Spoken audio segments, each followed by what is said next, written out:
Monica Frassoni, vous êtes la coprésidente du Parti vert européen. Donc ici au Conseil du Parti vert européen, vous nous parlez un peu de la campagne des européennes de 2014. Oui, on est à Madrid pour accueillir un nouveau membre dans la famille européenne qui est le parti espagnol EQO et pour lancer la discussion sur la campagne 2014 des élections européennes qui sera notre troisième campagne commune. Les partis verts européens ont été les premiers à lancer l'idée d'une campagne commune avec un slogan commun, avec des candidats qui cherchent de travailler ensemble avec un manifeste. Et cette fois-ci, ça va être la troisième fois dans un contexte politique compliqué. C'est pour ça qu'on a cherché de discuter, d'élaborer des instruments plus puissants et plus, disons aussi, innovatifs par rapport au passé.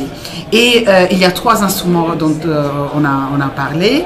Le premier, c'est l'idée d'avoir un message commun qui est axé sur deux jambes. L'idée d'avoir une Europe plus forte et meilleure, plus démocratique, dans laquelle les Européennes puissent se sentir légitimes à porter leur position et aussi à décider ensemble, chose que pour l'instant, par contre, n'est pas du tout une vision commune. Et le deuxième, c'est l'idée de la transformation écologique qui ne peut pas arriver dans un pays.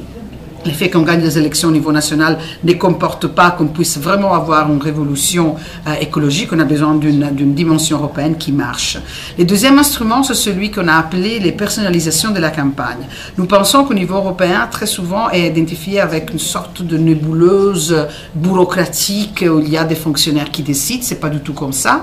Déjà aujourd'hui, il y a la politique qui se fait, mais il faut la rendre encore plus claire, il faut la rendre encore plus visible et encore plus capable de représenter l'Europe en tant que telle et l'Europe verte de préférence. Et donc on a discuté de l'idée d'avoir une élection de notre candidat à la Commission européenne ou pour certains autres d'un leading candidate pour notre campagne à travers des primaires online, à travers des primaires pan-européennes. Ça c'est une idée qui n'a jamais été essayée.